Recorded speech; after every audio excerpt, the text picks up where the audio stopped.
Alá, um movimento contra a pena de morte no mundo e a luta pelos direitos dos cristãos que têm sofrido perseguição em vários países são duas prioridades da bancada evangélica na Câmara, que reúne 80 parlamentares.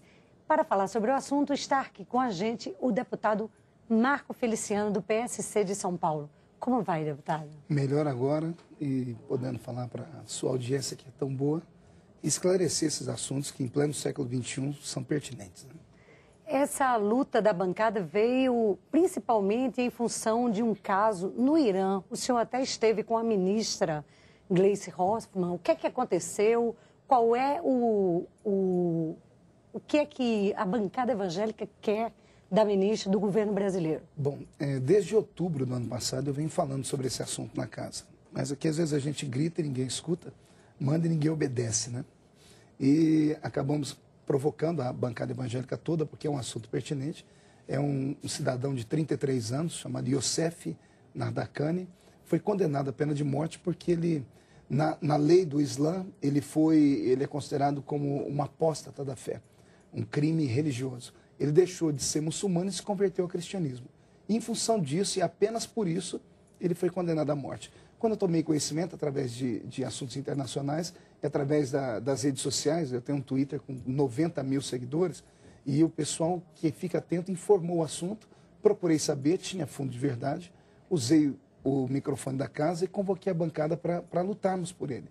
Fomos ao Ministério da Justiça, na época, fomos à Embaixada do Irã, eles negaram tudo, falamos com o Itamaraty, que também na época não pôde fazer nada, e de repente estagnou, mas há poucos dias atrás, o Jornal Nacional noticiou.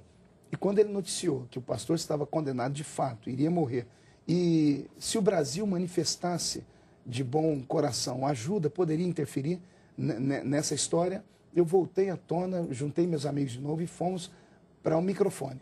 E só que dessa vez teve resultado. A ministra Gleisi Hoffmann nos recebeu com muito carinho e nos encaminhou para o ministro Antônio Patriota do Itamaraty. E há uma decisão já do governo brasileiro de se manifestar sobre isso? Com certeza, já saiu até na imprensa. A ministra disse que o ministro Antônio Patriota já está fazendo gestões políticas para ver o que pode ser feito. O Brasil não pode interferir, porque o Irã é um Estado soberano. Mas não podemos interferir, mas mantemos relações comerciais com o Irã, e o Irã respeita muito as atitudes do Brasil. Isso já aconteceu antes, quando a nossa presidente... O senhor estava lembrando até daquele caso da mulher que ia ser apedrejada até a morte. Lapidada, né? Esse é o termo usado lá, lapidada até a morte. E como a nossa presidenta manifestou-se a favor dela, a mulher não saiu da prisão ainda, mas não morreu. Então eu falei, por que não fazer isso por esse homem? Então o ministro, ele entendeu que houve uma comoção pública, a opinião pública brasileira ficou constrangido com esse assunto, perplexo, chocado, porque em pleno século XXI, uma pessoa ser condenada à morte porque ela mudou de fé, isso é o absurdo dos absurdos. E aqui nós fizemos coro, lutamos por isso. O Brasil está fazendo gestões, quero aqui inclusive agradecer aos ministros que vieram à nossa defesa, nos apoiar nesse assunto, e também porque a nossa presidente apoiou o assunto. Semana que vem, se tudo der certo, na terça-feira, estaremos na frente da Embaixada do Irã para uma manifestação pacífica, sem gritaria, sem briga, apenas pedindo clemência pela vida do pastor Youssef, respeitando, é claro, as leis iranianas. É uma lei aprovada pelo parlamento. Então, lei tem que ser executada. É mais uma gestão no nível diplomático, exato, já que o Irã é um país independente. Como o Irã é um partido que é um país que mantém relações com o Brasil, vamos tentar fazer alguma coisa. E se acontecermos, se tirarmos esse homem da berlinda da morte, já vai ser um sucesso. O senhor, estávamos conversando antes, deputado pastor Marco Feliciano, o senhor falou num movimento que a bancada evangélica está pensando em demandar um movimento, começar um movimento contra a pena de morte no mundo, em todos os países. Fale um pouquinho qual é o objetivo. Em função de todo esse assunto, eu chamei a minha assessoria, a minha equipe, e falei, o que vocês acham? Procuramos os meios, é possível começarmos no Brasil, por exemplo, aqui no parlamento, um fórum mundial sobre a pena de morte. E levei o assunto à bancada evangélica e o presidente aprovou. Então, a partir da próxima semana, já vamos começar a mexer, ver o que é possível ser feito, né? Não é apenas o cristianismo que é perseguido no Irã, por exemplo. Hoje existem 31 pessoas no corredor da morte no Irã, por conversão a outras religiões. Eles não aceitam nenhum tipo de conversão. Você falou mal de Alá ou de Maomé, ou não precisa nem falar mal, você deixou de acreditar num dos dois, o crime é um crime de blasfêmia e é punido com a morte. Isso no Irã, mas não é só o Irã que faz isso. Países da África fazem isso. Quase todos os países onde o governo é um governo muçulmano, as pessoas, eles chamam de governo teocrático. E o fundamentalismo beira ao fanatismo. E o fanatismo provoca mortes desse jeito. Então a bancada nós vamos nos manifestar a esse respeito, a bancada vai trabalhar, vamos gestar acerca disso e quem sabe provocarmos aí no mundo todo a unidade dos parlamentares cristãos. Isso poderia ser discutido também na ONU? Com certeza, com certeza. Vamos pedir, quando formos fazer esse fórum, hoje nós já tecemos alguns comentários entre os parlamentares, vamos convocar o Ministério dos Direitos Humanos para que ele esteja conosco nisso e vamos levar o assunto para a ONU. E temos aí ao redor do mundo, em todos os países onde há o parlamento, parlamentares cristãos que pensam como nós, que pensam sobre a vida, onde o ser humano tem que ser respeitado em primeiro lugar. E quem sabe, queira Deus, aprove isso e daqui pelos próximos anos, dentro desse mandato ainda, possamos fazer um barulho a nível nacional, internacional e discutirmos o assunto sobre a vida. A vida não pode ser banalizada. A vida é um dom. E em pleno século XXI, falar que alguém morre por opção sexual, por exemplo, tem muitas pessoas ao redor do mundo que são condenadas à morte por ter uma orientação sexual diferente da hétero. Tem pessoas que são condenadas à morte por coisas chinfrins, sem sentido, coisas pequenas demais. Ou seja, essa proteção, esse movimento pela pena de morte, contra a pena de morte, é muito mais uma proteção ao direito de viver do ser humano. Com certeza, ao direito do ser humano. Vai além ainda até da religião.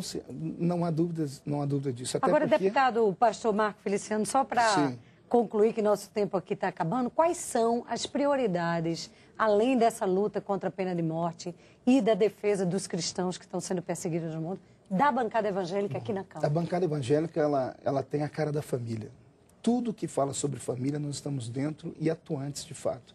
A descriminalização do aborto, por exemplo, um assunto que veio à tona há poucos dias atrás, na boca da ministra Eleonora, que foi há poucos dias atrás empossada pela nossa presidenta, trouxe um desconforto, não apenas a bancada evangélica, mas a bancada católica também. Como é que alguém que fala pelo governo pode falar que apoia um crime, porque para nós isso é um crime.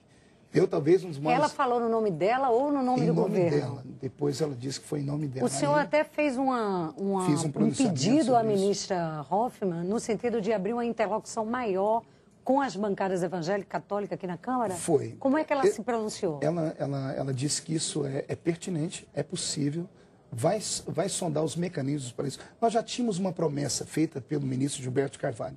Quando tivemos aquele problema, naquele contraponto do kit anti-homofobia, o ministro recebeu a bancada evangélica e católica. E ele disse que já estava criando uma situação para isso, para que uma vez por mês reunisse o governo com os segmentos que pensam acerca da família e da religião. Quando tivesse um assunto na pauta... Exatamente. Então, o meu pedido à ministra, inclusive, foi esse, para que haja uma interlocução maior entre o governo e a bancada, não evangélica, mas a bancada religiosa dessa casa. Nosso país é um país cristão, embora seja laico, o Brasil não é um país ateu. 95% da população brasileira confessa ou professa a fé cristã. Então, que se respeite os usos e costumes, que se respeite os bons costumes, que se respeite o pensamento sobre família. E todo assunto que envolver isso, nos chame para conversar. O MEC vai criar um produto novo para se lançar para a educação. Poxa, chame a bancada, não custa. Nós somos representantes do povo. Você viu há poucos dias atrás, teve um outro problema com o MEC, tiveram que tirar uma propaganda. Foi ordem da nossa presidente, uma propaganda que acabava não protegendo o homossexual, mas aliciando outras pessoas para esse movimento. Então, quando for ter assuntos assim, minha palavra ministra foi essa: chame-nos para conversar. Não há nenhum louco aqui, não há nenhum fanático, somos equilibrados e somos a paz. E lutamos pela família para que o nosso país cresça um pouco melhor do que já está. Deputado pastor Marco Feliciano, muito obrigada por sua presença aqui na TV Câmara. Volte outras vezes e parabéns pelo seu trabalho. Eu que agradeço, obrigado. Você que nos acompanha aqui pela Rádio Câmara e pela TV Câmara, um grande abraço e a gente se encontra em breve. Tchau.